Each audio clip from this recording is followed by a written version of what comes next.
Google just released brand new updates to its Stitch design tool, and I don't think it's just another AI hype trend.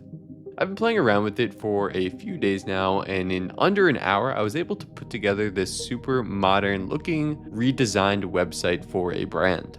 And it was all just using two AI tools, Claude Code and Google Stitch. In this video, I'll show you exactly how I did it so you can follow along and build one for yourself. If you haven't heard of Google Stitch, it's one of the newest tools to come out of Google's AI lab.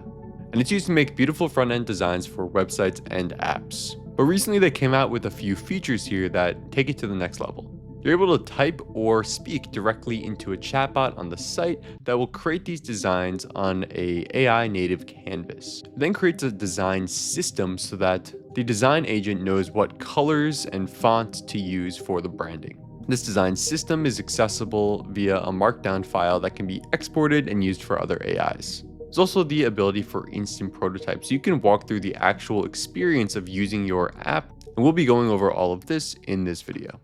So first things first, before we go ahead and start designing, we need to pick a website that we want to use as a reference. So I'm on Stitch here, but let's go over to Pinterest. This is where I find the best designs to be.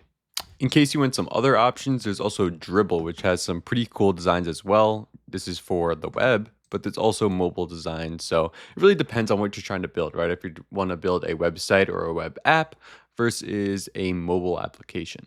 So in this case, we're going to build a web design. So I have the web design Pinterest pulled up here, and I'm just going to scroll through and try to find something that I like. All right, so I found this design here, and it looks like it's for a travel site because it has, Discover, a couple different locations here, and a few pictures around. I don't know, I think it looks cool, so we're going to go with it. And what we're going to do is zoom out a bit so we can take a screenshot. So let's get the whole thing in here. So I'll go ahead and I'll screenshot this whole thing. Cool. So then we'll head back over to Stitch and I will paste it in here.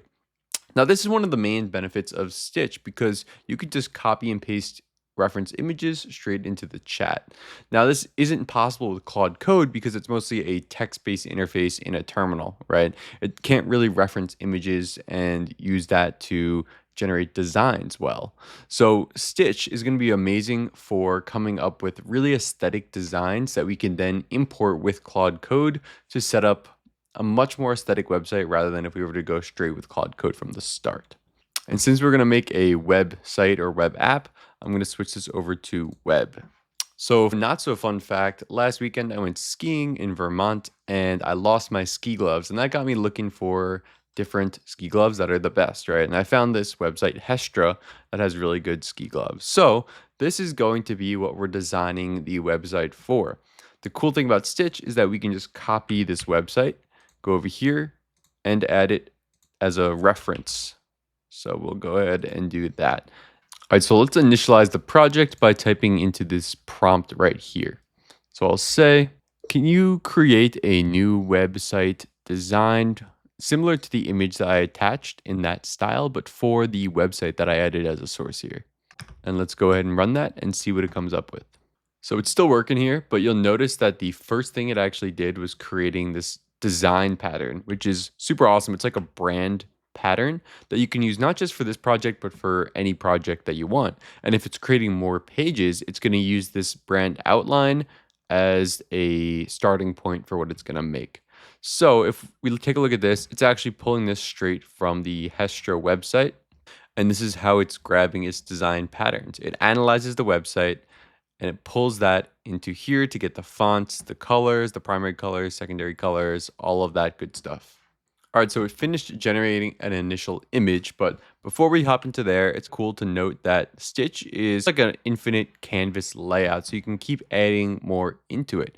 It's similar to like N8N, and I think Figma has a pretty similar interface as well. But it's cool because it allows you to just add all of your design patterns, all of your screens in one spot.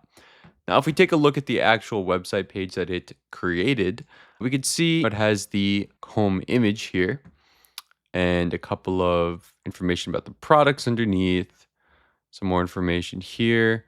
So it looks pretty good, but it's not really the exact pattern that I was looking for with this design here. So let's go ahead and let's try that again. So there is a voice mode here that we're going to try out. And I'll click on that. Hey, so I was hoping that the homepage and all the content that's on the homepage would look more like the design in image.png. Can you redesign the homepage so that it looks more like the reference image that I provided? So I iterated a couple of times and it was really having trouble with the top section here. If I zoom in a little bit, I ended up cutting the reference image short so it can focus on just the top section. And after a few times, it ended up with this, which it isn't perfect, but it's good enough for me.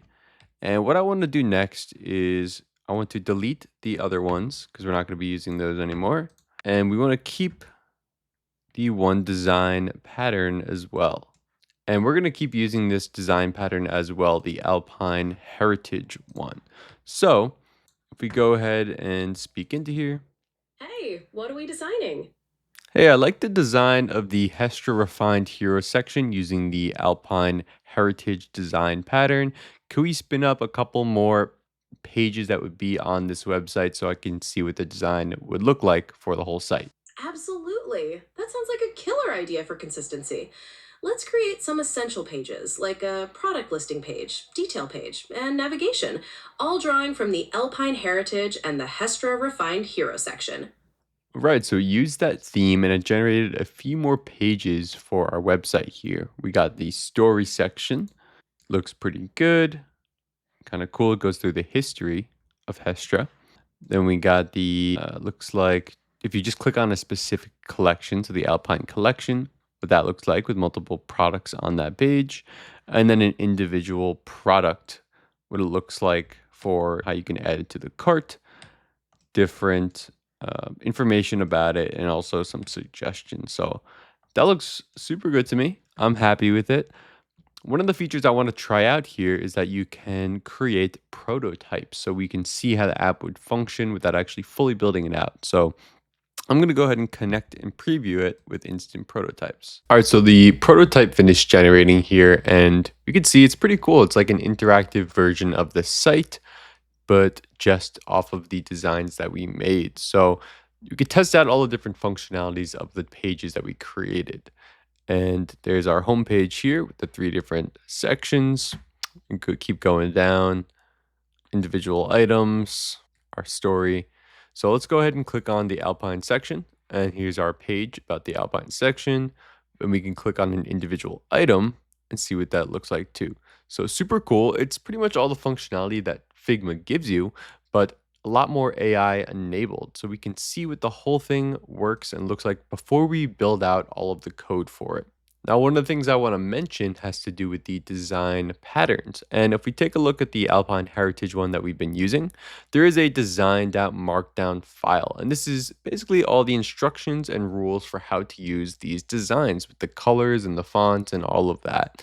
So you can just go ahead, copy that, and you could start using this in other places that use AI. So for example, with Claude Code, we could pop in this designed out markdown file and we can allow it to create new pages based off of this design pattern. So what I want to do next is open up Claude Code and test out creating new pages and code for this website. First, just using the design.markdown file, and second, connecting it to Google Stitch so that it's able to pull the code from these designs that we created and use that to make a website. And we'll see what the difference looks like. So first to do this, we will open GitHub. And if you don't know what GitHub is, it's basically just a code repository that stores all of your code. So you're not just keeping it on your computer. And this is especially useful if you're working with other people or if you want to deploy your website and make it live, like we're going to show in this example. And the reason is because we'll use something called Vercel that connects directly to GitHub. But what we want to do is go to repository and we're going to create a new repository. I'm going to call this one Stitch Demo, called Stitch Demo. And we're going to add a README file to initialize the repository. So that should create the repo. And then we could just click code and this copy button. Then if we open up a terminal, you can put it anywhere you want on your computer. For me, I have a folder called GitHub that I put all of my code repos. And once you find that location that you want, you just need to type git clone and paste in that URL. And that will add it to your computer. Then you can open up in any code editor that you like to use. For me, I use Google Anti-Gravity because I'm pretty immersed into the Google AI suite at this point with Flow for Nano Banana and Veo, now using Stitch, and then as well as Anti-Gravity. So now a shortcut to open up Anti-Gravity for your repo is to type AGY and then put the actual repo name. And what that will do is just open it up in Anti-Gravity for us to use. And there it is. Awesome. So the first thing we want to do is open a terminal, do new terminal, and we're going to type Claude in here to start a Claude session. Sweet. So now we have Claude open. And the next thing I'm going to do is create this design file. So we'll do new file. We'll say design.md. And we're going to go back over to our Stitch. And we're going to copy the design.markdown file.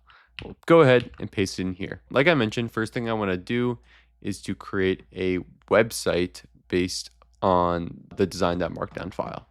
So before we start typing into Claude, I also created this instruction.markdown file. And what it does is tells Claude Code to use the design file that we gave it and use the reference website. It also is about 500 lines long of best practices to use when creating a modern website. So best tech stack to use, how to do branding and language, and all things like that you don't really want to think of every time you're creating a website. So if you want this instructions markdown file, I added a link in the description to all my free resources. You can go ahead, grab it there completely for free. So next steps we're going to do is actually ask it to create this website. So what we're going to say is, hey, Claude, can you go ahead and create this website from the link that I'm going to give you as a reference? In order to know how to make it, use the instructions.markdown file in this directory.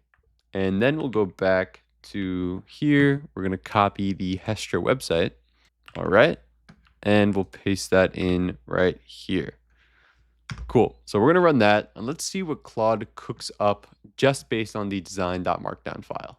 So Claude just finished creating the website and it started it here on localhost 3000. So if we go back to the browser, I actually opened it up here. We can see it's using the colors from the design markdown file that we gave it, and it's using the fonts and everything, but there's really not that many images here and it's bland, it works, but I don't love it. We need some pictures, need some more personality in here to really represent the brand. If we go back to the Stitch file, this is really a much better representation and something that I would want to build for myself or build for a client as well. So what we're going to do is instead connect directly to Stitch. And the way that we do that is by using the Stitch MCP. And if you don't know what MCP is, it stands for Model Context Protocol. And it's just how AI connects and talks to different systems. So if you're familiar with Claude, that's similar to using connectors on the desktop app. But we're going to do it through the Claude Code setup here. So they actually have a section here for Claude Code. And we first need to create an API key. So if we head to our settings here, you can see the URL up here. We need to create a key. So we'll create that. And there it is. I'm going to copy that. And what we need to do is paste in a certain command. Here's the right command. So it's going to be Claude MCP add Stitch with the transport here and the header. So I'm going to copy this over.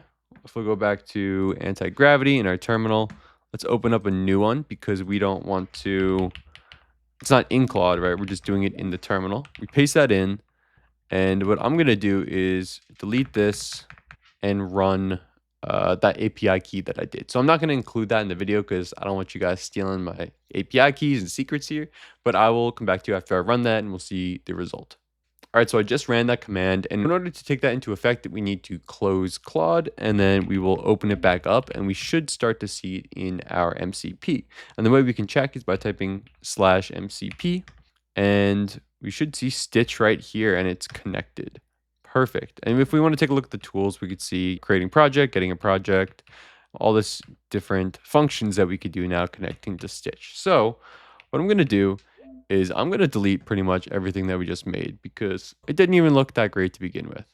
So I'll delete those two folders and we are going to rerun this now with the Stitch connection. All right, so I just renamed the project to Hestra here And we're actually going to tell it to use the design.markdown file again because that's coming directly from this design template. So let's go back to anti-gravity and where we have Claude open, and I'll say, hey Claude, can you use the Stitch MCP to access my Hestra project? And I want you to create the designs that are in there, all the different pages. And for the design templates, you're going to use the one that's currently in this directory called design.md. Cool. Let's go ahead and run that, and it should start trying to use the Stitch MCP tools. So Claude just finished creating the new site using the Stitch MCP, and you could see it's a lot better than the one that we had before. It actually copied the hero section, and it added in the 3 different sections that we had earlier, the alpine, outdoor, and dress. And it looks just a lot more similar to what we had on Stitch.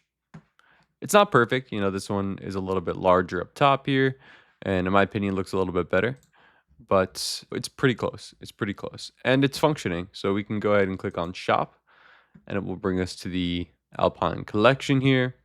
Not everything's functioning, but just the ones that we built out already.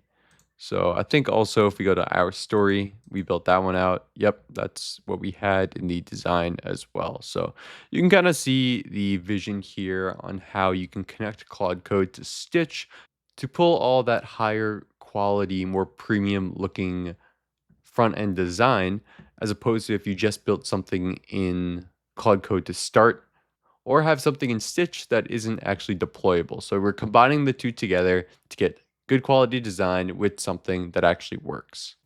So in order to deploy, we first need to commit our code, which basically pushing everything back up to GitHub from our local computer. So all we got to do is go into this section here in anti-gravity or whatever your code editor is, generate a commit message,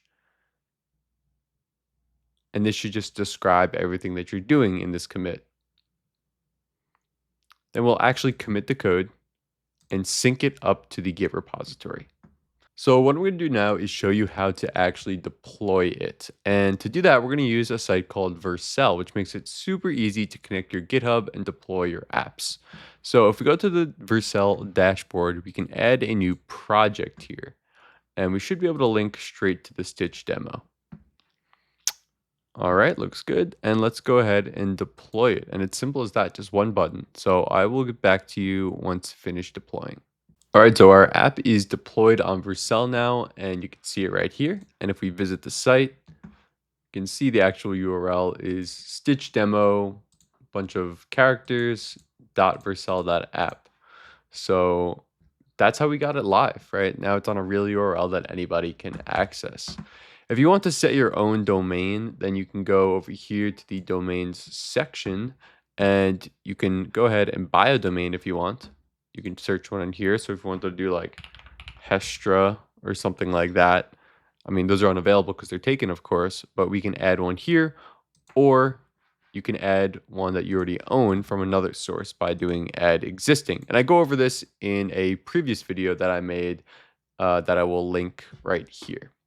So my overall thoughts on Google Stitch is that it is pretty good. If I'm going to be developing an application and I want a nice looking front end, then Claude Code on its own can get you pretty far, but to get it to the next level where it's super aesthetic and exactly how I want, then Google Stitch is probably a better way to go.